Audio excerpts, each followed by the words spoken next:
Bonjour à tous, nous sommes dans le mug numéro 15 et nous sommes le 3 octobre 2019. C'est parti!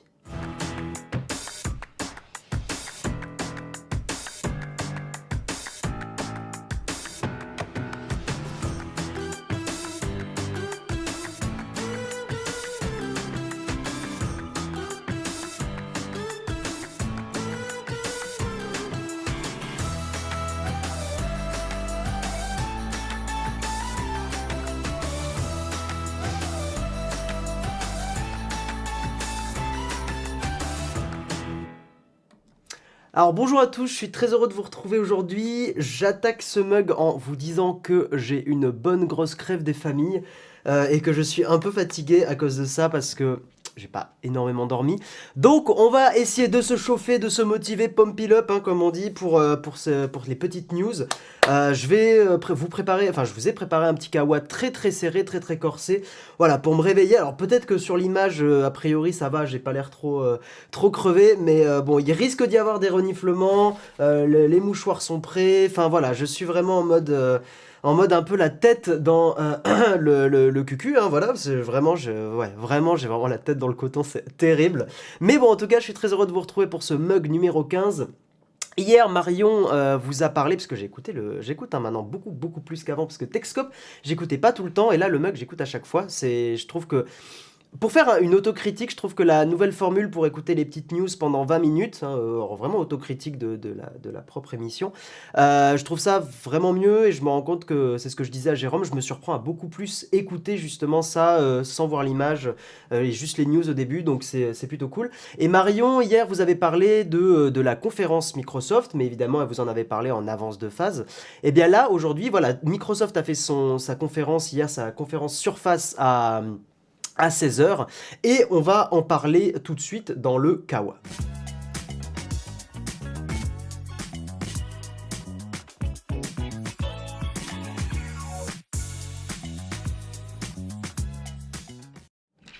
Comme je vous ai dit, voilà, le petit reniflement à chaque fois, je suis vraiment désolé s'il y en a qui supportent pas trop ça, mais il risque d'y avoir beaucoup de... Voilà, enfin bon bref, peut-être pas à ce point là quand même. Bref, donc dans le Kawa aujourd'hui, pas mal de news, je crois qu'il y en a 9 ou 10 à peu près que j'ai sélectionné pour vous. On aura un petit peu de tout, on aura, je vous promets, pas trop d'iPhone et pas trop d'Apple. C'est vrai que sur Nowtech, on a tendance à beaucoup parler d'Apple et de toutes leurs nouveautés, mais pour une fois, ça change un petit peu et c'est assez cool. Eh bien, on parle de Microsoft, et moi j'aime beaucoup les appareils de Microsoft, j'ai pas eu l'occasion de vraiment, on va dire, les tester en plus en profondeur, alors que pourtant c'est des devices qui d'un point de vue, surtout au niveau du ratio d'écran, me plaisaient bien. Il y a un moment où j'ai failli changer d'ordinateur, de passer d'un MacBook à un autre ordi sur Windows, donc forcément. Et je m'étais beaucoup intéressé à la gamme des Surface. Le problème de cette gamme, c'est que à l'époque, ils n'avaient pas d'USB-C. Et là, c'est cool, parce que enfin, ils ont écouté... je sais pas, tout le monde, et ils ont décidé de mettre de l'USB-C, donc c'est plutôt cool. Alors, ce que je vais faire, c'est donc vous parler justement de toutes ces annonces-là. J'ai pris mes petites notes parce que c'est vrai qu'il y a eu, c'est assez dense, il y a pas mal de choses. Et surtout, je vais vous montrer l'écran ici, voilà, pour vous montrer un petit peu les vidéos pendant que j'en parle. Donc le premier appareil qui a été annoncé, c'est la Surface Laptop 3, qui est en gros, pour vous faire un petit récap, donc elle est maintenant en deux versions. Il y a la Surface Laptop 3 en version 13 pouces et la Surface Laptop 3 toujours en version 15 pouces. Donc pour la version 13 pouces, maintenant c'est un processeur Intel de 10e génération, donc rien de bien surprenant. Performance améliorée de 50% à tester, hein, ça bien évidemment, c'est ce qu'annonce Microsoft. Une nouvelle gamme de couleurs et de matériaux, une version bleu cobalt et gris platine avec un clavier Alcantara, donc ils n'ont pas oublié... Ils n'ont pas oublié ce design qui était plutôt sympa, et une version noir mat et sable avec un clavier en métal, ce qui pour certains fait un peu plus premium, et ça rappellera, enfin clavier métal non j'allais dire ça rappellera la gamme des MacBook, mais pas du tout, ils n'ont pas de clavier métal la gamme des MacBook, bref. La Surface Laptop 3 en 13 pouces sera disponible le 22 octobre à partir de 1149 €, ce qui reste quand même un prix assez élevé, assez corsé. Et après la Surface Laptop 3 version 15 pouces, ça c'est un truc qui est super intéressant, c'est que ça y est, comment dire, Microsoft et des constructeurs, j'ai l'impression de plus en plus, embrassent AMD. Et sur la version dédiée aux consommateurs, on n'aura pas du Intel, on aura du Ryzen, du AMD Ryzen Surface Edition, ce qui est plutôt bien, parce qu'il faut avoir un peu de concurrence hein, sur les processeurs, enfin, je trouve personnellement. Donc c'est bien d'avoir, donc pour les consommateurs, de l'AMD et pour le business, pour les entreprises de l'Intel, donc pareil, Intel de 10e génération. J'ai checké un peu mes trucs et donc les deux surfaces sont rechargeables en USB-C. Voilà, j'étais pas sûr et j'ai vite googlé avant le début parce que tous les news que j'avais collectées au début justement disaient qu'il y avait de l'USB-C mais ne disaient pas si c'était rechargeable. C'est le cas. Normalement, les deux surfaces laptop 3 seront rechargeables en USB-C. Putain, enfin, on va enfin pouvoir, avec du Microsoft, prendre le même chargeur et recharger la Switch, sa batterie externe, recharger sa surface, etc. Donc c'est super bien, c'est très cool. Au niveau des coloris, sur la 15 pouces, on a du gris platine, du noir mat, clavier métal uniquement pour le coup. Et celle-là sera aussi disponible le 22 octobre à partir de 1349 €. Donc je disais que c'est un prix un peu corsé, mais ça reste assez raisonnable par rapport à du MacBook. Voilà, après, bon, on est sur du Windows, donc voilà, moi, une des raisons principales pour lesquelles je suis sur Mac, c'est parce que macOS, j'aime vraiment beaucoup. Bon, ce live est fait sur un Windows, parce que bah, pour streamer, Windows, c'est quand même beaucoup mieux. Mais Jérôme pourra vous en dire des choses, parce que lui, il stream sur Mac et c'est un peu plus la galère. Mais voilà, donc c'est je pense que ça va être des devices qui vont être super intéressants. On va passer à la Surface Pro 7. Donc, alors ça c'est un truc, je me permets une petite critique personnelle. Je trouve que la gamme des surfaces n'est pas très cohérente. Parce que on vient de parler des Surface Laptop 3, qui sont plus chères que les Surface Pro. Voilà, alors je sais, certains me diront oui, mais la Surface Pro, alors attendez, je vous la mets là, la Surface Pro, en vidéo, et certains diront oui, mais la Surface Pro, c'est celle qui existe depuis plus longtemps, donc, excusez-moi, voilà, elle existe depuis plus longtemps, donc c'est le nom initial qu'ils ont donné, oui, mais je continue de trouver ça vraiment pas très cohérent que le côté Pro soit moins cher que les Surface Laptop 3 ou 3. Voilà. Bon, bref, c'est une petite critique et j'aurais trouvé ça intéressant de remanier un petit peu la gamme. Peut-être d'appeler juste ça des surfaces. Juste la Surface 7 en fait. Donc avoir les Surface Laptop ou Surface Pro.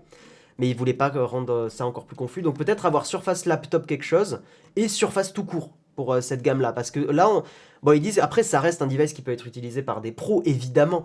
Mais je trouve que c'est un peu... voilà, c'est pas très cohérent. Donc cette Surface Pro 7, c'est la 2 en 1, hein, c'est celle qui existe depuis très longtemps, elle est entre guillemets 2 fois plus rapide que la version précédente à tester. Processeur Intel de 10e génération, plus polyvalent avec des ports USB de type A et C. Alors c'est bien je trouve de garder un peu de type A, mais c'est surtout bien d'avoir de l'USB type C quand même quoi, parce que honnêtement, hein, comme dirait Caradoc et Perceval... On en a gros. Voilà, et moi j'en avais gros de pas avoir de l'USB-C. Bref. Donc c'est cool. Et c'était d'ailleurs un des trucs qui m'avait freiné hein, pour acheter mon... C'est ce que j'ai dit je crois tout à l'heure. Mais c'est un des trucs qui m'avait freiné aussi sur les surfaces. C'est qu'il n'y avait pas d'USB-C et c'était chiant. Bref. Accessoires disponibles dans de nouveaux coloris. J'imagine que c'est le clavier. Donc le clavier maintenant il sera en bleu glacier et rouge coquelicot. J'ai toujours trouvé ce mot très joli, coquelicot. Bref, bleu glacier et rouge coquelicot, et ça sera disponible pareil le 22 octobre à partir de 919 €.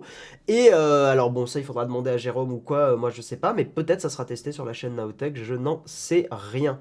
Après, par contre, ce que je sais, hein, quand j'étais encore vidéaste, c'est que Microsoft, ils ont un peu de mal à filer des appareils pour tester. Ils sont pas très dans le YouTube jeu, donc Microsoft, s'il y a des gens qui écoutent, si vous écoutez ce mug, et des gens qui bossent à Paris, envoyez un petit peu, hein. On vous fera des tests vraiment cool. Voilà, clin d'œil, bisous. Et la Pro X qui est donc là pour le coup un tout nouvel appareil, si je dis pas de bêtises, mais normalement je crois que j'en dis pas.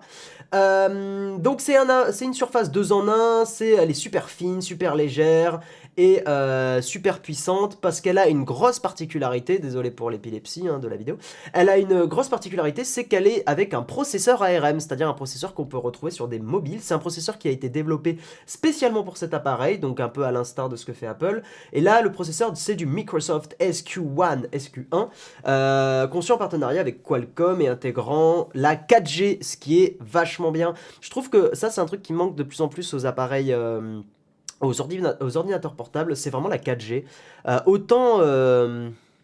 Autant sur une tablette, ça, quoique même sur une tablette, ça serait cool, mais je trouve que sur des appareils qui sont pro, avoir la 4G et éventuellement, quand on achète la Surface, payer un abonnement pour avoir un truc pas trop cher, pour avoir, je sais pas, 20 gigas de data ou quelque chose comme ça.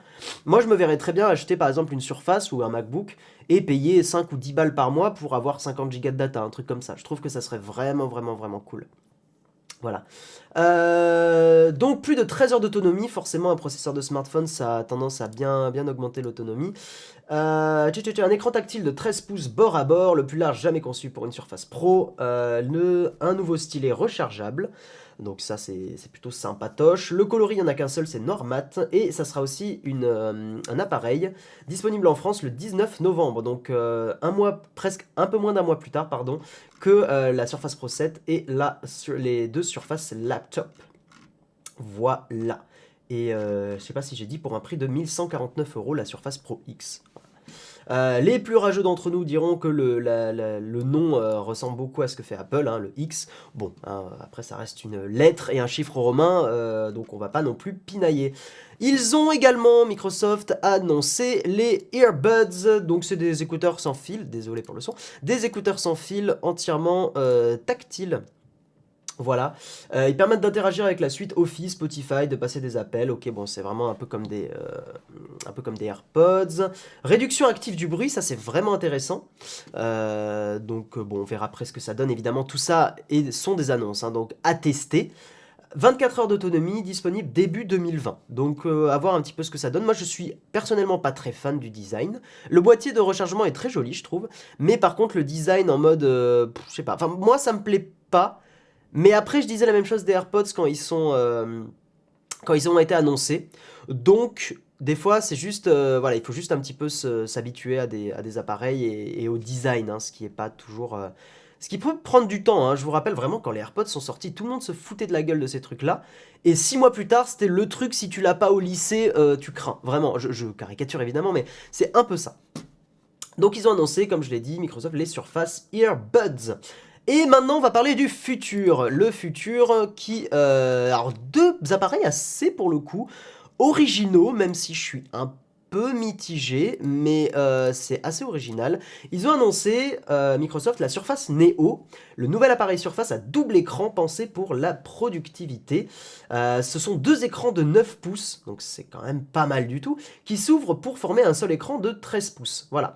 Donc c'est des écrans LCD très fins, conçus pour la productivité, le multitâche, blablabla. Évidemment, il y a deux écrans. On n'est pas sur le concept du Galaxy Fold, hein. Il y a une charnière au milieu, donc les écrans ne se rejoignent pas. Je trouve ça pas plus mal pour le coup. Donc là, pour ceux qui regardent la vidéo, vous avez un peu un affichage aussi de Windows 10X, Windows 10X, qui est le Windows 10 pensé, un peu remanié, hein, pour une ergonomie avec ces appareils-là. Donc voilà, j'ai dit, hein, équipé de Windows 10X.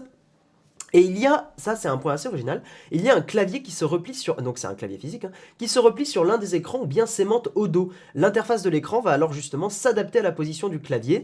Et voilà, là vous le voyez exactement à l'instant. Et en fait le clavier va être en bas et ça va permettre à l'écran, au deuxième écran, d'afficher des petits trucs contextuels. Un petit peu comme vous auriez dans, par exemple, une appli...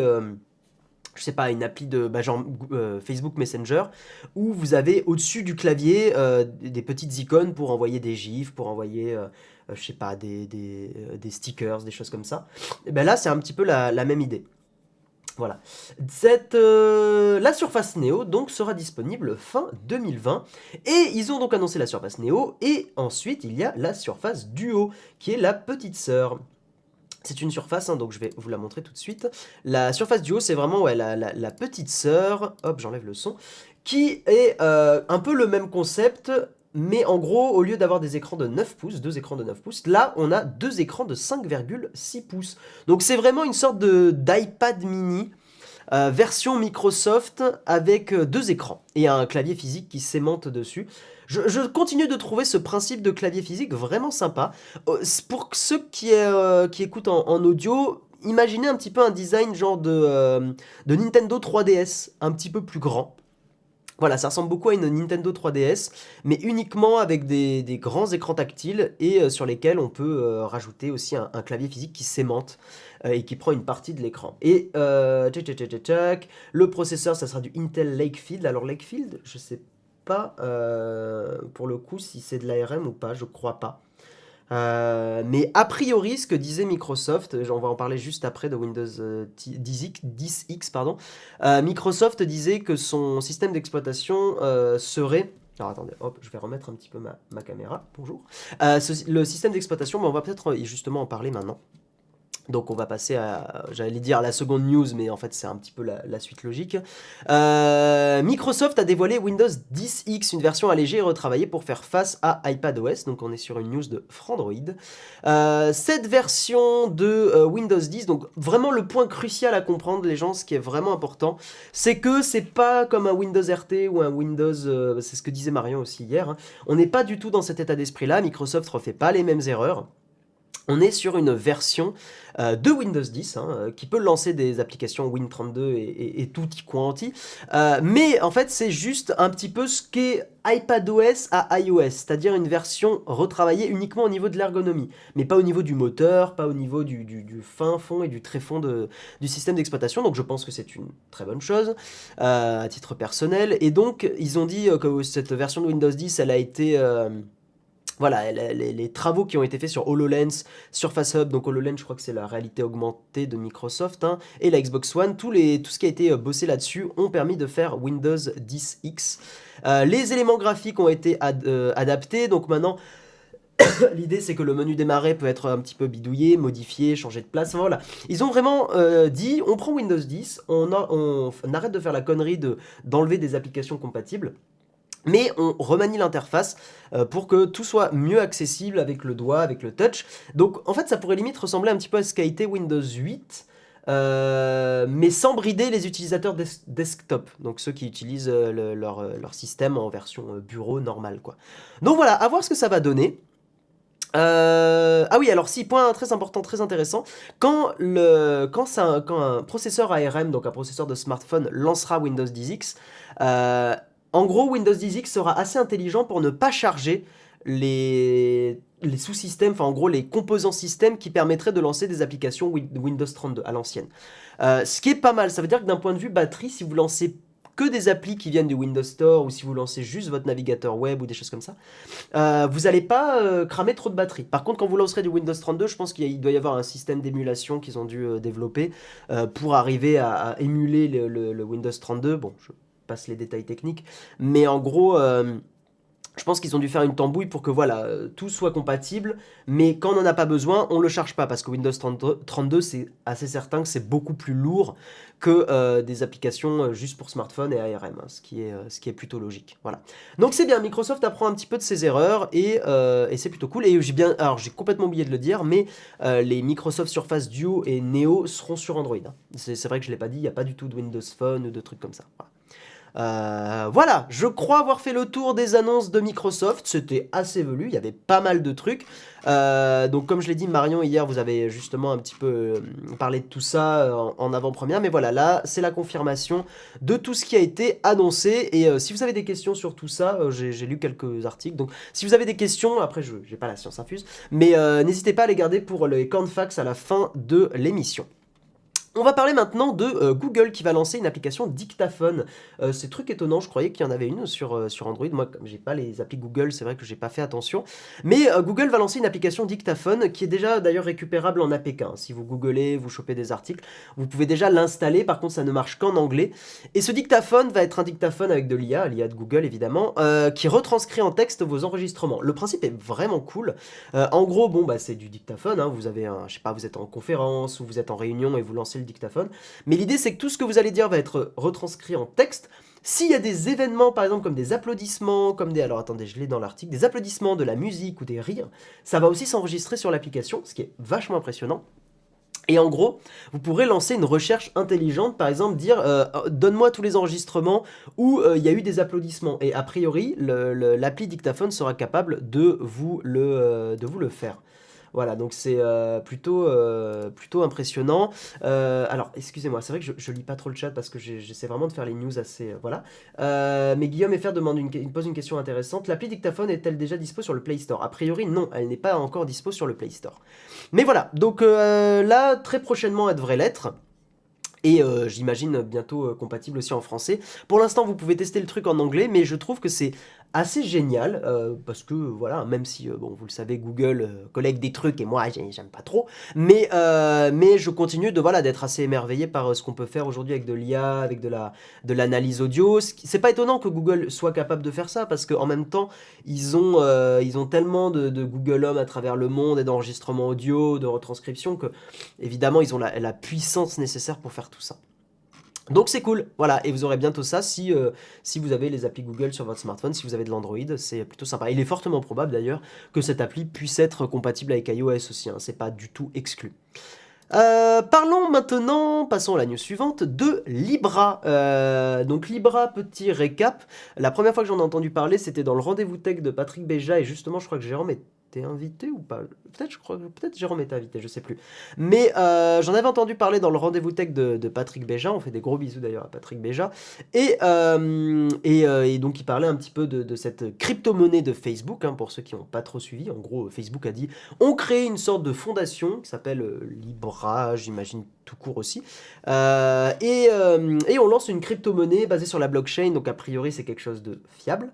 Mais le problème de Libra, il y a des news qui sont pas forcément très réjouissantes, c'est que Visa et Mastercard, eh ben, il y a de grosses possibilités qu'en fait, ils s'impliquent pas dans la crypto-monnaie, ce qui était prévu à la base, hein.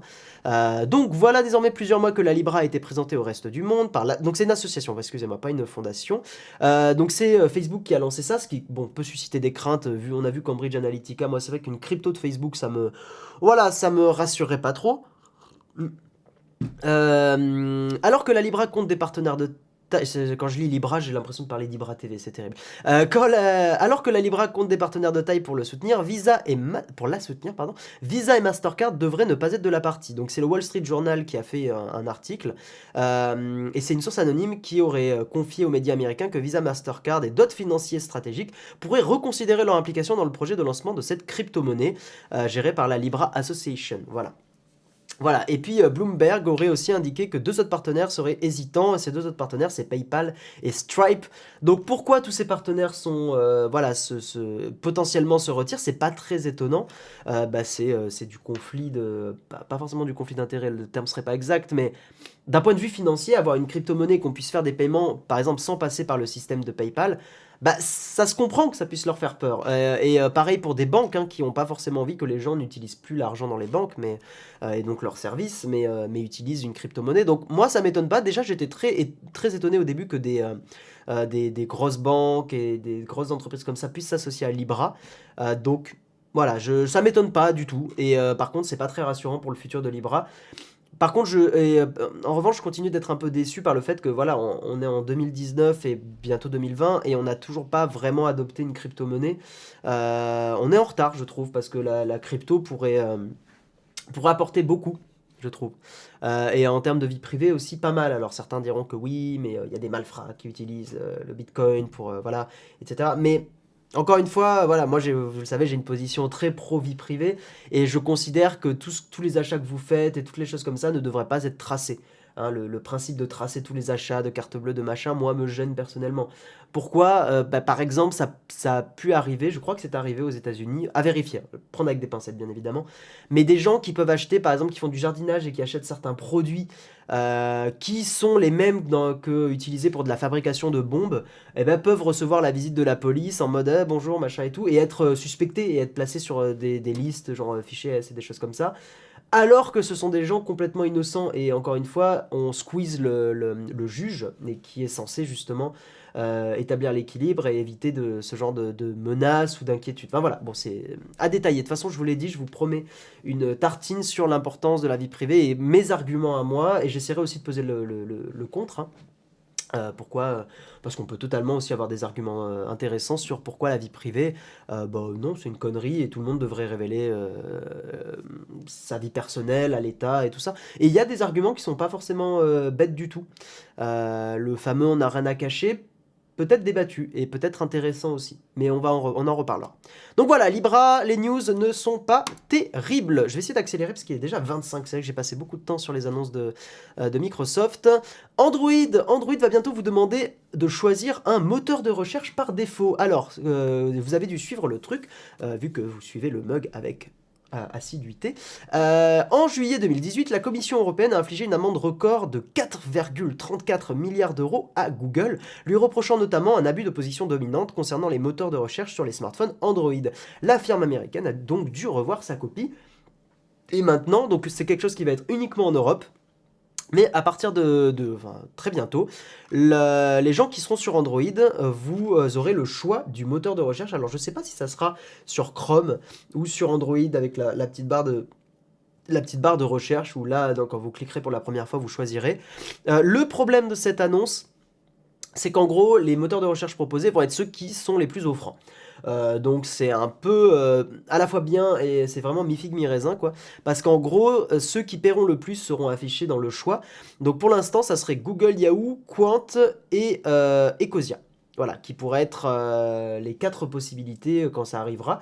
Bon, heureusement, il y a Quant et Ecosia, même si Quant, c'est un peu compliqué pour eux en ce moment. Hein, ils essuient beaucoup de critiques. Mais il y a également Ecosia, et à titre personnel, moi je trouve que c'est toujours mieux. Je continue d'utiliser personnellement Google quand je fais du dev, du développement web, parce que je trouve que c'est les résultats de recherche les plus pertinents.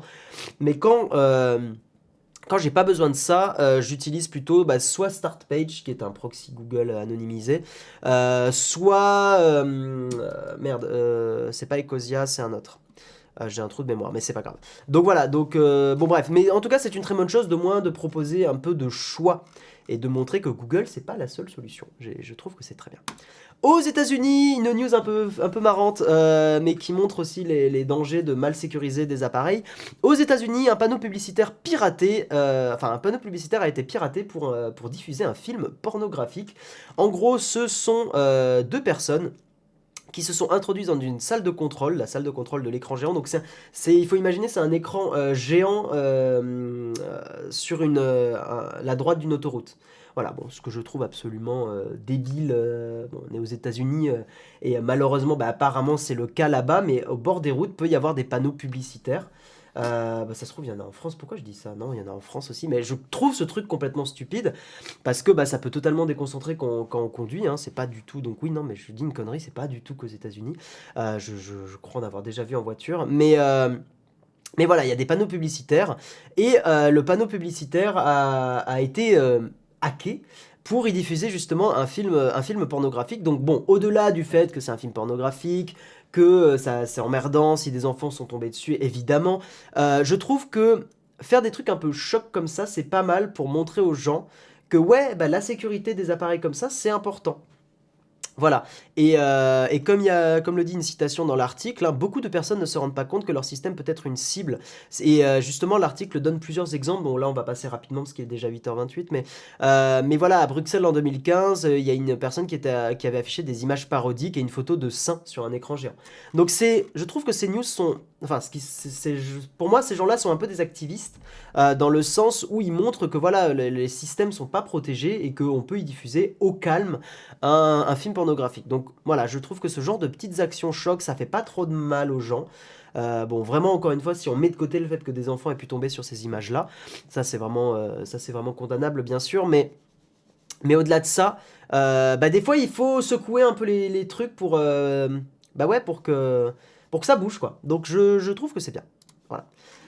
On passe à une news un peu moins fun, mais très importante, je trouve. Snowden, donc Edward Snowden, qui est que je considère à titre personnel comme quelqu'un. J'aime pas dire héros parce que c'est c'est un peu exagéré comme terme, mais quelqu'un de très important qui a vraiment sacrifié sa vie pour dénoncer des choses importantes. En gros, Snowden a écrit sur comment dire, a critiqué les médias américains parce que, en fait, beaucoup de journalistes et beaucoup de ces médias soutiennent les lanceurs d'alerte en disant c'est super important ce que vous faites, machin et tout. Mais en fait, derrière, ils font pas grand-chose. Et Snowden est pas très content là-dessus. Pourquoi il a écrit ça? Parce qu'en fait, il y a une personne qui s'appelle Hale, H-A-L-E, qui a 31 ans, qui est un ancien, justement, un analyste des agences gouvernementales de renseignement, qui est prosecuted, c'est qui est poursuivi parce qu'il a lancé l'alerte sur un programme très controversé de drones, donc j'imagine que ce sont des drones d'attaque, et... Et en gros, le problème, c'est que cette personne, donc Hale, a été accusée par rapport à l'acte d'espionnage, enfin à la loi d'espionnage, pour avoir publié des informations classifiées, alors que cette personne n'est pas un espion. Et d'ailleurs, je crois que ça a été le même problème avec Edward Snowden, c'est qu'il a été considéré comme un espion, en fait, enfin comme un traître et un espion, pour avoir publié des documents comme ça, alors que c'est pas un espion, c'est un lanceur d'alerte. Et la nuance doit être faite, parce que si on fait pas la nuance, on mélange tout.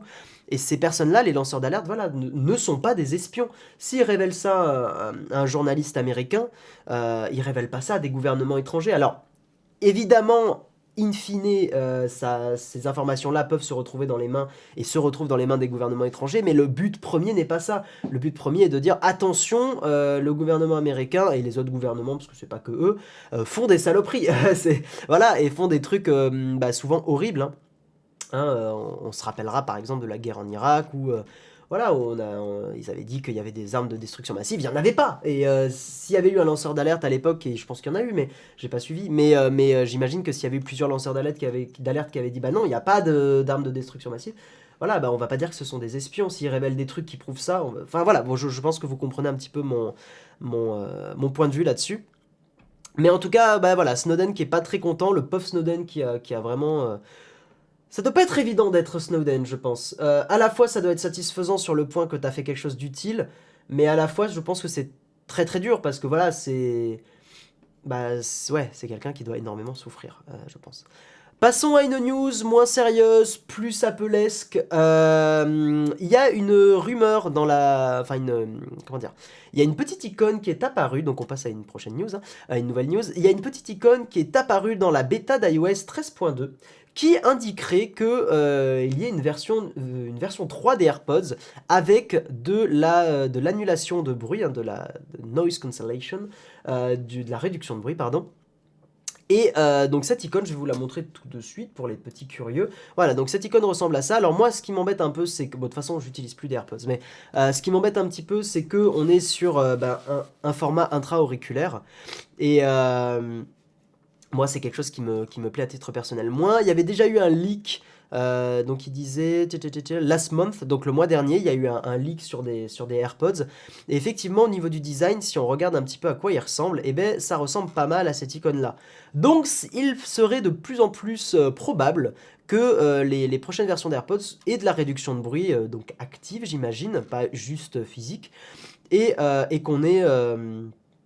Et voilà, et qu'on ait ces AirPods en version 3 avec un boîtier peut-être plus large, apparemment. Ce qui m'étonnerait quand même, c'est pas très Apple de faire un boîtier plus large. Après, il est plus large, mais il est moins épais, enfin moins haut.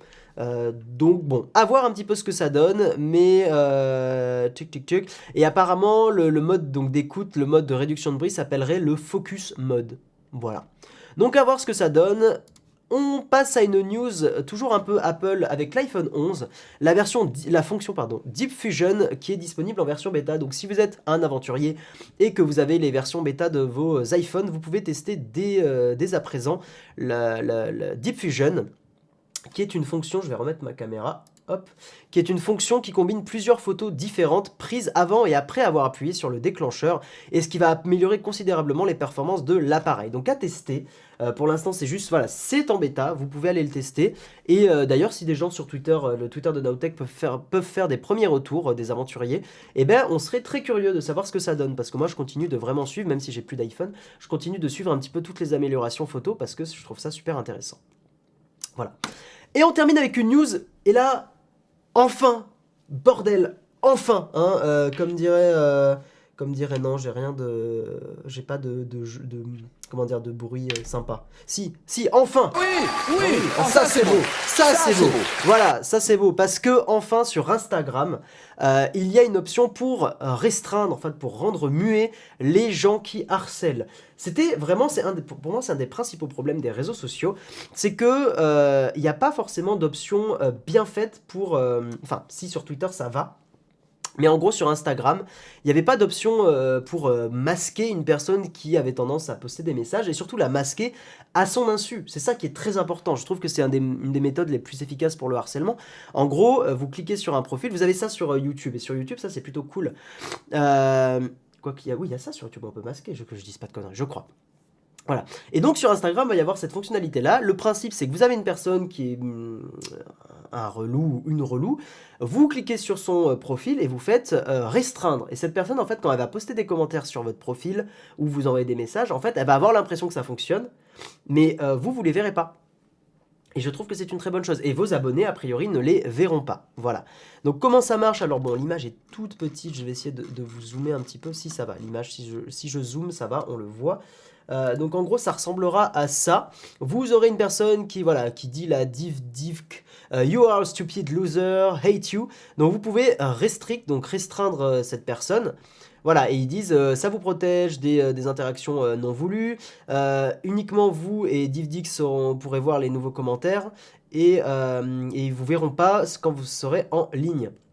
Voilà, et a priori, donc ça continuera d'afficher quelque chose, mais juste ça mettra commentaire restreint.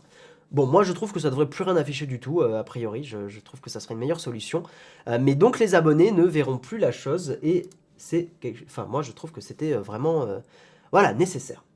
Avant de passer à ma tartine, on va parler du sponsor de l'émission. Vous le savez, l'émission est sponsorisée par Shadow, donc on RPZ un petit peu avec, non, c'est ce côté-là, avec la veste, voilà, le petit Shadow Partner. Quand j'étais encore vidéaste, c'est vrai que j'avais fait une petite, comment dire, un petit truc sponsorisé avec eux et c'était très cool. Donc là, c'est l'émission qui est sponsorisée. Vous avez un mois de Shadow à gagner toutes les semaines. Pour participer, il faut que vous alliez sur Twitter. Vous suivez le Twitter Shadow-France. Vous postez un tweet en disant « Je veux gagner un mot dièse Shadow PC avec mot dièse le mug Nowtech ». Donc hashtag un mot dièse. Mais j'aime bien dire mot dièse, je sais qu'il y a des gens que ça fait rager et j'aime bien. Donc vous postez un tweet en disant « Je veux gagner un hashtag Shadow PC avec hashtag le mug Nowtech » pour jouer à votre jeu ou votre logiciel, pour utiliser un logiciel, machin et tout. Donc vous pouvez mettre Borderlands 3, vous pouvez mettre ce que vous voulez. Et donc vous postez ça.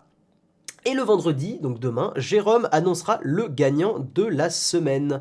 Et très important, je le dis à chaque fois, les abonnés Shadow, vous pouvez jouer aussi. Par contre, si vous gagnez, ça ne vous rajoutera pas un mois gratuit dans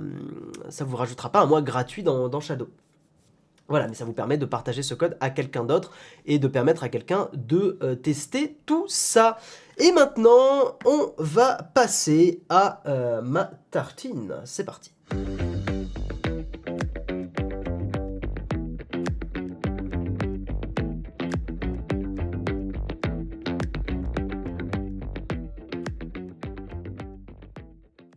Et c'est parfait parce que j'ai pu me moucher discrètement pendant... putain, en plus, on voit que j'ai le nez un peu rougeau. J'ai pu me moucher discrètement pendant la transition, donc c'est très bien. À partir de maintenant, vous le savez dans l'émission, je vais beaucoup plus regarder vos messages. Donc j'avais justement prévu la petite fenêtre du chat. Et donc c'est très cool. Alors Yves Castel... Donc évidemment, gardez les questions un peu, on va dire, générales pour les cornfac. Donc voilà, n'hésitez pas. Ah, Serge, tu disais la longueur des AirPods est réduite. Ok, la longueur des AirPods sera réduite. C'est vrai que j'ai pas forcément fait attention à ça. Donc gardez vos questions un petit peu plus... Ouais, Techni, merci pour ton super chat. Gardez les questions un petit peu pour les cornfax. Là, je vais justement vous parler de ma tartine. Et pour cette tartine, on va parler... Alors attendez, je vais juste... Voilà, mettre ça là-bas.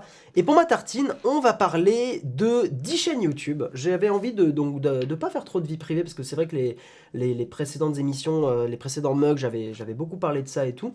Là, on va lâcher un petit peu du lest, on va se reposer un petit peu, et je vais vous partager 10 chaînes YouTube que je regarde pas mal en ce moment, qui sont des chaînes, je pense, pour la majorité, vous n'en avez pas entendu parler. C'est vraiment, il y a un peu de tout. Il y a des chaînes françaises ou francophones, il y a des chaînes qui sont anglophone. Il y a des émissions qui parlent de rhétorique, il y a des choses comme ça. Oui, on est sur un top 10, c'est ça, mais je le dis pas. J'ai juste dit c'est les 10 chaînes YouTube. Et après, si toi tu veux un top 10, pour moi c'est pas un top, parce que je ne fais pas de tri. Et oui, Léo Techmaker, il faut écrire un mot dièse en toutes lettres, c'est très important. Non, évidemment, c'est le petit dièse. J'espère qu'il y a El Pueblo. Je connais pas El Pueblo pour le coup. Donc voilà, j'avais envie de vous partager dans cette tartine 10 chaînes YouTube que j'apprécie beaucoup. Et même, il y a un petit truc bonus. Il n'y a pas que 10 chaînes YouTube, il y a une 11e émission. Normalement, dites-moi si vous le voyez bien, mais dans la description, j'ai mis tout en bas de la description, vraiment tout en bas, tout en bas, tout en bas, les liens vers ces chaînes YouTube. Donc vous pouvez dès à présent aller voir tout ça. Top 10. Tac. Bref. Donc on va attaquer tout de suite. Ce que je vais faire par contre, c'est que je vais pas mettre le son, parce que j'ai pas envie que Nowtech Live se fasse striker ou emmerder là-dessus.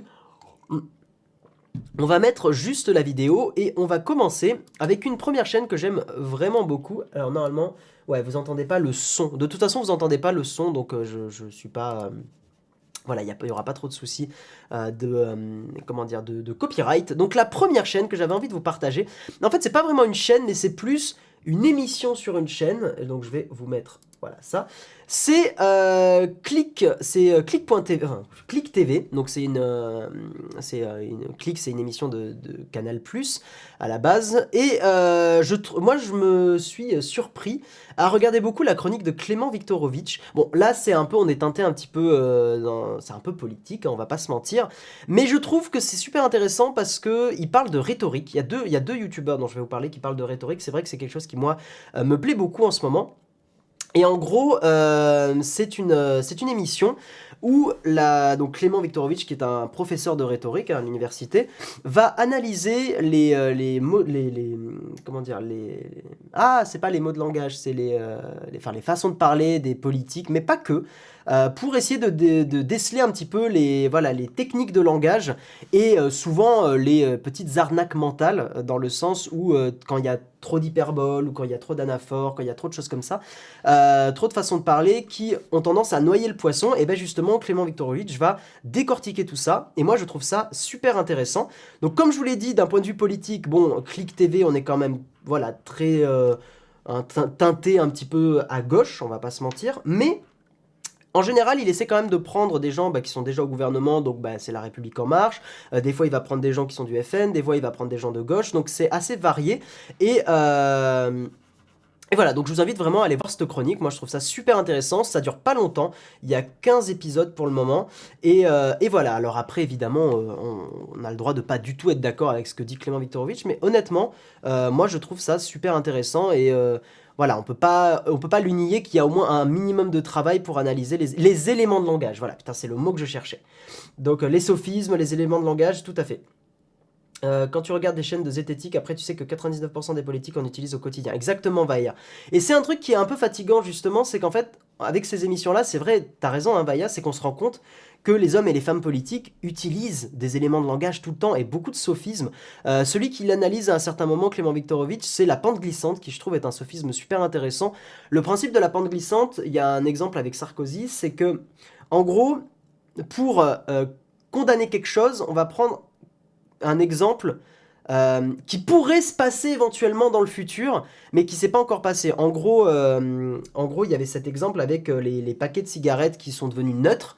Et Sarkozy, pour critiquer cette mesure, disait « Mais imaginez, là aujourd'hui, c'est les paquets de cigarettes neutres, mais qui vous dit pas que dans le futur, ça sera les bouteilles de vin neutres ?» etc., etc. En fait, la pente glissante, c'est de prendre un exemple complètement abusé pour critiquer quelque chose qui n'a pas forcément de rapport. Il y avait la même chose avec le mariage homosexuel, où les gens disaient « Ah regardez, si on autorise aujourd'hui le mariage homosexuel, dans 10 ans on autorisera le mariage avec des animaux, etc. » C'est cette logique-là qui est fallacieuse, parce qu'il n'y a pas forcément de rapport entre les deux choses. Mais on donne l'impression qu'il y a un rapport. Bref, je vous invite à aller voir cette chronique, moi je la trouve super intéressante. Voilà. Ensuite, deuxième chaîne YouTube, c'est Adam Neely. Adam Neely, pardon, c'est un gars qui fait de la musique, c'est un musicien, c'est un bassiste qui parle, de musique. Voilà, je vous remonte sa chaîne, de façon assez poussée. Moi, la vidéo que je vous invite à regarder, c'est celle-là. Alors, moi, je commence à me mettre beaucoup à la musique en ce moment. Je fais merci Arnaud, c'est cool. Un pourboire pour un mouchoir. Ouais, merci. Je suis désolé, j'ai vraiment la crève. Oui, toutes les chaînes sont dans la description déjà, Pierre-Yves. Voilà. Ouais, bah par exemple, tu vois, pente glissante, t'as totalement raison. L'argument de la pente glissante, c'est de dire si on légalise le cannabis, les gens vont prendre de la coke et de l'héroïne. Voilà. C'est des choses qui peuvent donner l'impression d'avoir un rapport, mais en fait, non. Je pense que pour une majorité de personnes qui fument du cannabis, ils vont pas, parce qu'on le légalise ou machin, ils vont pas tout de suite, ou parce qu'on l'interdirait plus fort, ils vont pas se mettre à fumer de la coke, enfin à sniffer de la coke, ou autre drogue plus dure. En fait, ça donne l'impression qu'il y a un rapport, mais il n'y en a pas forcément. Je vous invite vraiment à aller regarder ça. Ça permet de faire un petit peu travailler comment dire, sa rhétorique. Donc Adam Neely, lui, il parle de musique, et s'il y a une vidéo que je vous invite vraiment à regarder, je trouve que celle-là, les 7 niveaux d'harmonie de jazz, est vraiment intéressante. Alors, je dirais que pour regarder sa chaîne, il faut pas forcément... Moi, j'ai pas un gros background en théorie musicale. Si vous avez fait de la musique, cette chaîne, vous aimerez énormément, parce que vraiment, c'est génial, il met de l'humour, il est très dans le YouTube jeu, il est très dynamique, voilà, il est très YouTube game, donc il le fait vraiment très très bien. Et là, en fait, cette vidéo, par exemple, il prend un morceau qui est super connu qui s'appelle Juice de Lizzo, et en gros il complexifie le morceau au fur et à mesure, donc il parle de ça. Moi c'est vrai que ce qui est cool c'est que encore une fois, comme je me suis mis un petit peu au ukulélé puis là en ce moment à la guitare, voilà, maintenant j'arrive un peu plus à lire les notes, hein. Bon, c'est la version anglophone des notes, hein, F, C, machin et tout, le C c'est Do. Mais c'est vraiment une chaîne que je vous recommande si vous êtes un petit peu fan de musique et de théorie musicale, et encore une fois, même si vous n'êtes pas très fan, ça reste intéressant. Voilà. On passe à la troisième chaîne. Il est quelle heure? Il est 46, ça va, on a le temps. La troisième chaîne, on va parler jeux vidéo maintenant. La troisième chaîne s'appelle Summoning Salt, donc l'invocation du sel. Par contre, ce que je vais peut-être faire, c'est baisser juste un peu mon volet parce que je me rends compte que je suis très blanc. Voilà. Donc on va baisser un tout petit peu la luminosité parce que sinon c'est vrai que... Voilà, je suis très blanc. Voilà. Ah, c'est décalé pour moi le son. C'est bizarre. Je pense que ça vient de toi, Vaïa. Moi, j'ai pas fait quelque chose de particulier. Donc, Summoning Salt, c'est une chaîne YouTube que j'aime énormément. Parce que c'est vraiment plus des reportages, émissions. Et en gros, pour ceux qui aiment... donc les jeux vidéo déjà, mais pour ceux qui aiment le speedrun, cette pratique qui consiste à finir les jeux le plus vite possible, vous allez surkiffer cette chaîne YouTube. En gros, le principe, c'est que cette personne fait comment dire, une émission, oui on peut dire une émission, sur un documentaire, voilà, je cherchais le mot, un documentaire sur les améliorations des speedruns sur certains terrains ou certains jeux. Et au fur et à mesure pour montrer comment les speedrunners, donc les personnes qui font des speedruns, ont amélioré le record du monde à chaque fois. Et donc dans cette vidéo, qui est moi ma préférée parce que j'adore Mario Kart, dans cette vidéo en fait il montre comment les speedrunners petit à petit, et sur chaque Mario Kart, ont amélioré le record du monde, et à quelles techniques ils ont utilisées, comment ils les ont découvertes, etc. etc. Et cette vidéo est super intéressante notamment pour... alors je crois... Alors est-ce que c'était celle-là? Ou une des plus intéressantes, c'était Mario Kart 64... Il y avait celle-là, mais c'était avec Chocolate. Je la retrouve pas. Ouais, voilà, c'est celle-là. Choco Mountain, qui est un circuit de Mario Kart 64. Et il montre comment le record du monde sur ce terrain a été amélioré au fur et à mesure. Celle-là, je la trouve vraiment cool, cette vidéo. Et encore une fois, je vous invite vraiment... Crash Team Racing Master Race. Ouais, non, mais moi aussi, je préfère Crash Team Racing, mais... J'adore Mario Kart, enfin j'ai tellement joué à Mario Kart que voilà. Donc cette chaîne est trop cool, et vraiment si vous avez un petit peu de temps, parce que c'est quand même des grosses vidéos, hein, ça dure au moins 20 minutes, mais voilà, là on voit comment ils optimisent des trucs. Enfin, moi je trouve ça très passionnant à regarder, et il a une voix très calme en plus, ça change un petit peu, comment dire, du YouTube jeu où les voix peuvent être très agressives. Là c'est pas la même chose. On passe à une de mes chaînes préférées. Très PewDiePie-esque, mais avec de la basse. Donc encore une fois, moi j'aime beaucoup la musique, et la basse est mon instrument préféré. J'en joue pas, mais c'est mon instrument préféré. Et Davy504, c'est un YouTuber qui a fait beaucoup de vidéos où il jouait de la basse sur des trucs un peu compliqués. Il a fait des mèmes, il a fait des choses comme ça, mais là il est dans un délire très PewDiePie, très humour. Il est très doué, je trouve, là-dedans, mais Mais surtout, qu'est-ce que je voulais dire? En ce moment, il a un côté que j'aime beaucoup, c'est qu'il a tendance à... il a une sorte de petit concept qui est assez cool, c'est qu'il va sur Fiverr, donc c'est cette vidéo-là. Il va sur Fiverr et... je vous mets la vidéo en boucle. Et il va demander à des gens... Donc Fiverr, c'est un site où en gros, vous pouvez demander pour un prix à des gens de faire des actions. Et il demande à des bassistes de jouer des lignes de basse, des lignes de basse très difficiles, et il analyse ça en vidéo. Enfin, moi j'aime beaucoup ce concept, je trouve ça très intéressant, enfin, très rigolo. Et encore une fois, ce mec il a beaucoup d'humour et moi j'aime beaucoup. Et puis la basse, c'est encore une fois mon instrument préféré. Donc n'hésitez pas à aller voir ça. On passe, oui, vous avez mon Google Docs, je sais, mais revenir sur la caméra à chaque fois c'est un petit peu long. Donc on va faire comme ça. Ma chaîne préférée jeux vidéo, c'est Monsieur Plouf. Monsieur Plouf, c'est en plus un pote à moi, donc je le connais assez bien. J'avais fait sur mon Instagram des photos de Monsieur Plouf, donc si ça vous intéresse, n'hésitez pas. Ou sur mon site web, hein, guillaumeslash.fr. Et en gros, Monsieur Plouf, il a une chronique, où en gros, c'est de la critique de jeux vidéo, mais c'est de la critique très sincère. C'est un truc que j'aime vraiment beaucoup, c'est que Monsieur Plouf n'est jamais sponsorisé par quoi que ce soit.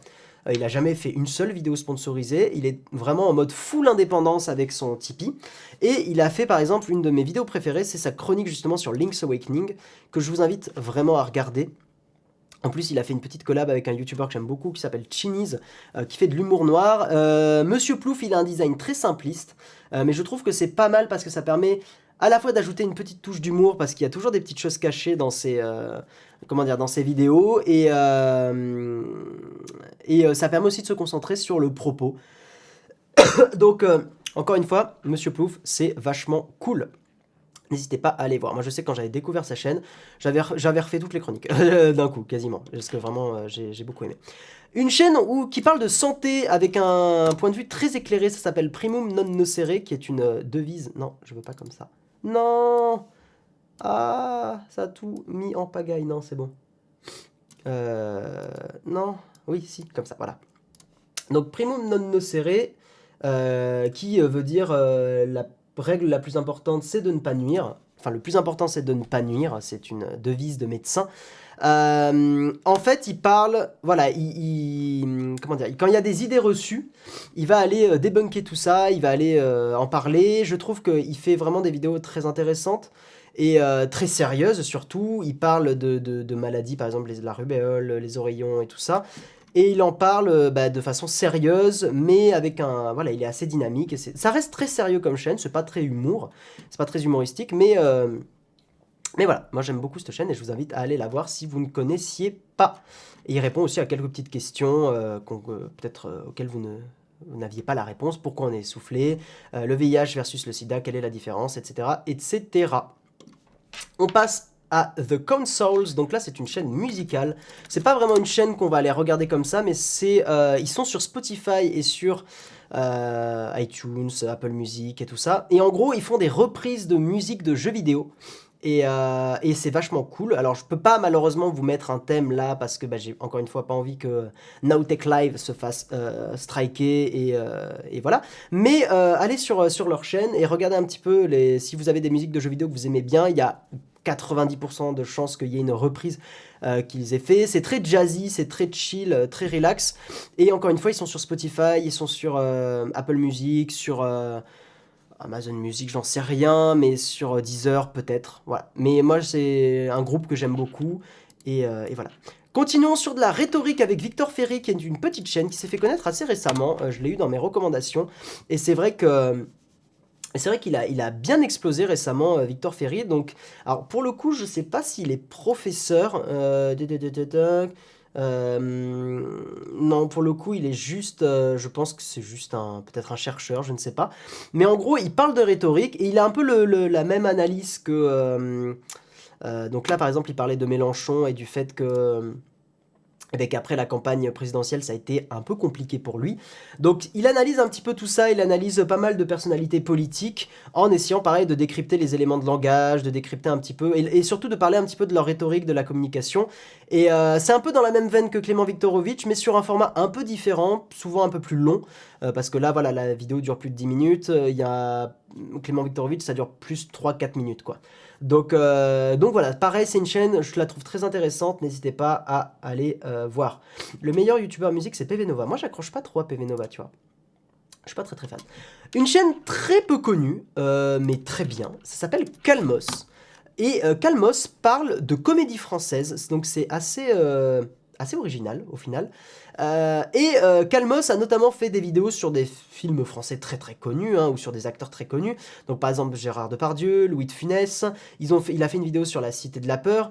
Et il décrypte en fait pourquoi soit ces acteurs-là, ou actrices, ou comédies fonctionnent. Et on va dire dans quelle mesure elles s'inscrivent dans un contexte en France. Et notamment, il a fait ça sur les bronzés. Il explique pourquoi les bronzés a beaucoup fonctionné, a bien fonctionné, et notamment parce que les bronzés s'inscrivent pile au bon moment, à l'époque où voilà, il y avait de la libération sexuelle chez les Français, les campings, des choses comme ça. Enfin, c'est une chaîne que je vous invite à regarder, elle est super bien, et c'est des sortes de, voilà, de mini-émissions, mini-documentaires sur de la comédie française.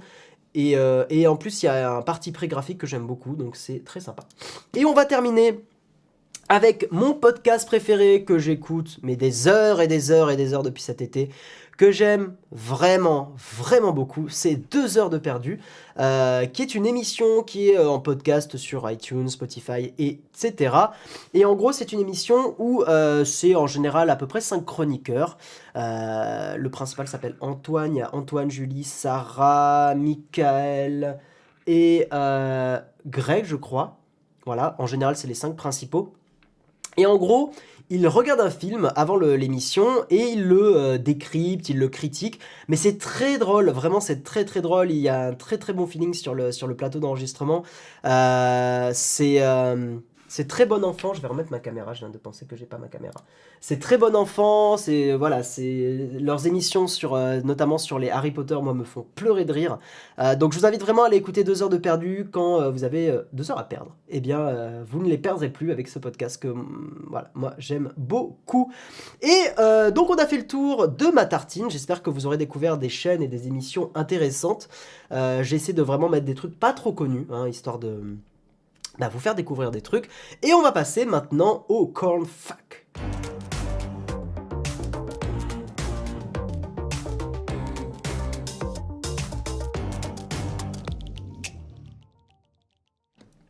Les Cornfac, donc comme vous le savez, c'est la dernière rubrique de l'émission. Ça, je viens de me moucher, j'ai la tête dans le coltard, c'est terrible. Donc vous pouvez me poser n'importe quelle question, ce que vous voulez. Donc j'espère que vous avez gardé. Merci Guillaume qui dit jolie photo sur ton site Gameslash. Ben merci à toi, je suis content que ça te plaise. Faut que j'en rajoute d'ailleurs, j'en ai fait pas mal d'autres et je les ai pas encore rajoutés. D'ailleurs le site web, ça c'est un truc assez cool. Il a été fait pour ceux qui ont un abonnement Adobe ou Adobe, comme on dit en anglais. Il a été fait avec justement, si vous avez un abonnement Lightroom, enfin n'importe quel abonnement en fait sur Adobe, vous avez en gros la possibilité de faire un site web en quelques clics. Ça marche super bien, vous pouvez connecter ça avec un nom de domaine et je trouve ça génial pour faire un petit site vitrine de photos, c'est trop trop cool. Voilà. Merci Samuel pour le partage du site, c'est cool. Un conseil de Vailla pour soigner ton rhume. Ah, t'as écrit gna gna gna. Non mais un rhume faut juste se moucher quoi, enfin c'est tout, ça va passer, c'est pas grave. Sympa la tartine, merci beaucoup. Ben merci à toi Guillaume d'avoir été là. Un rhume passe tout seul, faut juste soulager les symptômes si vraiment... Non mais après ça va, je suis pas mal, c'est juste pour l'émission c'est chiant parce que vous vous infligez des reniflements. C'est pas terrible quoi, j'ai envie de dire. Je suis pas venu ici pour souffrir, ok? Voilà, je suis pas venu ici pour souffrir et vous non plus, donc voilà. Mais bon, pourquoi tu portes un casque? Alors c'est une question que je me suis posée avant, en fait je sais pas, j'aime bien, ça me met dans un petit cocon de stream, j'aime beaucoup. Et puis quand je vous balance des sons, je les entends aussi, tu vois, donc c'est... voilà, parce que faut vraiment pas oublier que... Bien manger, c'est important. Bah ouais, c'est super important, et là quand je mets le son, tu vois, je l'entends dans le casque. Donc bon, après j'ai pas souvent... j'essaye de pas trop abuser sur les sons, parce que si je m'écoutais, j'en mettrais tout le temps, mais voilà. Voilà. Oui, il y a un jeudi VIP ce soir pour ceux qui sont tipeurs, donc n'hésitez pas à aller tiper Nowtech pour soutenir la chaîne. Voilà. Guillaume, as-tu essayé Call of Duty mobile? C'est une tuerie. Non, j'ai pas du tout essayé. Pour le coup, moi, sur mobile, je joue très peu. Et en fait, j'essaye un peu dans ma démarche de réduire mon utilisation du téléphone, de justement enlever un peu les divertissements. Le seul divertissement, entre guillemets, que je me laisse sur le téléphone, c'est Reddit. Et un peu YouTube de temps en temps, mais en gros, si tu veux, j'essaie vraiment de me motiver à plus lire, à plus me déconnecter du téléphone et le garder comme un appareil qui me permet de prendre des photos et d'écouter de la musique. Pour moi, c'est mes principales utilisations. Et bien sûr, la messagerie, les appels et tout. Ben voilà. Tac, tac, tac. C'est pas le commentateur, mais le format que je valide pas du tout. Tu parles de quoi, Dan Bala? Je suis curieux. Si tu parles de l'émission, après, je peux comprendre. C'est vrai que le format a un peu changé, donc ça peut totalement se comprendre. Vous êtes excité par... Je préfère traduire Guillaume FR, tu m'excuseras. Vous êtes excité par la Surface Laptop, Surface Pro 7, Pro X, Neo Audio? Oui, c'est une bonne question d'ailleurs. Les gens, donc j'ai parlé des surfaces au début de l'émission. Qu'est-ce qui vous intéresse le plus dans ce qu'a annoncé Microsoft? Déjà, est-ce que vous avez une surface? Est-ce que vous en êtes content ou pas? Je sais que les surfaces ont beaucoup de problèmes. J'ai lu beaucoup de soucis sur tout ce qui est... comment on appelle ça? Ah, je sens la fatigue là. J'allais dire service après-vente, mais c'est pas ça, mais durabilité. La Surface Pro, Pro 4 a beaucoup de soucis d'écran qui clignotent et de choses comme ça. Donc, dites-nous un petit peu dans le chat, ça peut être intéressant. Ça a trop changé. Pas de soucis, Danmala, je peux comprendre. Totalement. Et ben, j'espère que peut-être tu y reviendras d'ici un mois et que ça te replaira un peu. Mais je comprends, le changement, voilà, bah, le changement, ça peut gêner des gens. Et c'est vrai que l'émission, pendant 20 minutes, est beaucoup plus... moins en échange avec la chatroom. Mais c'est une bonne chose, je trouve. Moi, je me rends compte que c'est une émission que je préfère aujourd'hui, alors qu'on est à la 15e. Je préfère le mug à Techscope parce que, même si j'aimais bien le côté très familier, Techscope, si tu le regardais pas en live, tu pouvais plus le regarder. Je trouvais que c'était pas agréable à écouter en replay. Alors que le mug, je peux vraiment écouter les 20-30 premières minutes du Kawa et ça me va très bien. Et en général, je fais ça et j'écoute plus la suite après. Sauf si je suis en live, bien sûr. J'ai une vieille Surface 3, les Surface Duo et Neo m'intéressent. Ok. Guillaume, je ne connaissais pas ta chaîne YouTube, que présentais-tu? Nicolas, je faisais un peu comme les youtubeurs tech classiques. Je parlais de tests de smartphone. Je m'étais fait connaître en parlant d'applications mobiles à la base. C'était vraiment le truc qui me faisait plaisir, mais quand j'ai fait le tour des applications mobiles, après je suis plus devenu youtubeur tech classico. Perso, j'ai de la Surface 1 avec Windows RT, j'ai zéro souci du haut modèle, sauf la restriction de RT, bien sûr. Ouais. Bon, après, ça te fait une tablette sympa pour du Netflix, pour des choses comme ça, hein, c'est pas plus mal. Surface Pro 3 depuis sa sortie, aucun souci, ok. Excellent code mobile. Bon, si plein de gens disent qu'il est bien, bon, j'irai peut-être essayer. Après, il faut voir parce que, par exemple, hein, moi j'ai donc un Android, il n'y a pas les services de Google. Et ben, je peux pas jouer à Mario Kart Tour. J'ai essayé de l'installer sur le téléphone, j'ai pas pu, donc je l'ai mis sur l'iPad. Mais Mario Kart Tour n'est pas compatible. Enfin, en gros, quand je le lance, il n'arrive pas à se connecter à mon compte Nintendo, il n'arrive pas à faire le lien. Je pense que c'est parce qu'il n'y a pas les services de Google dessus. Donc, à voir, ça se trouve Call of Duty Mobile ne marchera pas. Mais bon, j'essaierai par curiosité, mais peut-être sur l'iPad au pire. Parce que l'iPad, je le laisse chez moi en général, je le prends pas trop. Donc, ça me fait vraiment un appareil un peu chez moi, quoi. Voilà, tu restes pour les 20 minutes, après je décroche et avant tu écoutais les sujets, ça te permettait de t'ouvrir un nouveau sujet. Ok, je comprends, Dan Bala. Je comprends. Moi, encore une fois, bah, l'émission me plaît plus comme ça. Mais j'entends parfaitement ta critique. Microsoft revient du néant, il remonte, il innove, j'aime beaucoup les néants. Très bien. J'adore ta chaîne à ses débuts, Guillaume, j'avais arrêté dessus parce que ton contenu avait changé. J'adore ta version du mug, j'ai l'impression de retrouver le Guillaume du début. Bah, c'est gentil, Whale Death. Merci pour ton commentaire, ça fait plaisir.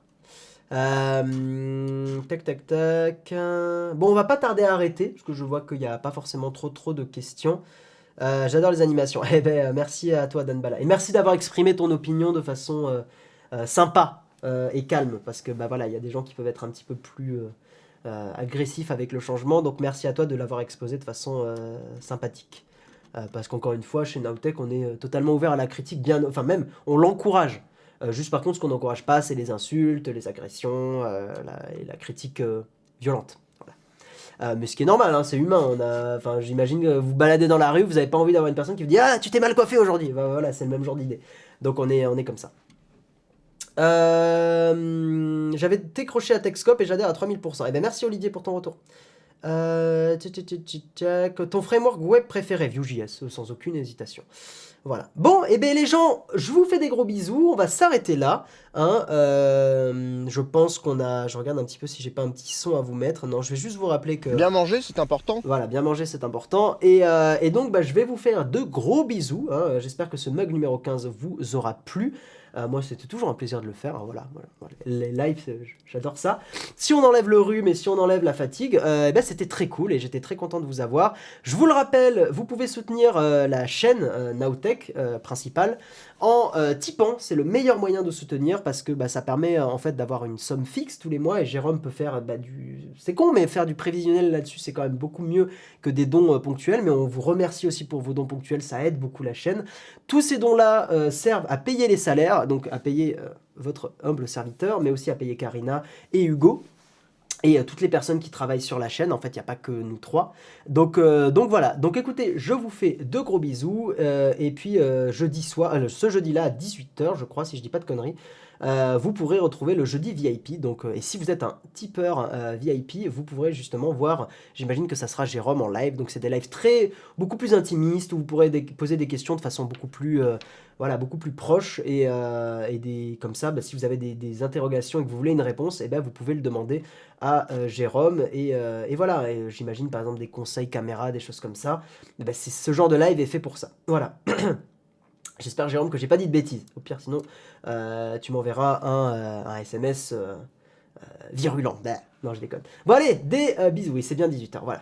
Des bisous, les gens. Merci à tous d'avoir été présents. Et je vous laisse avec le générique de fin. Bisous!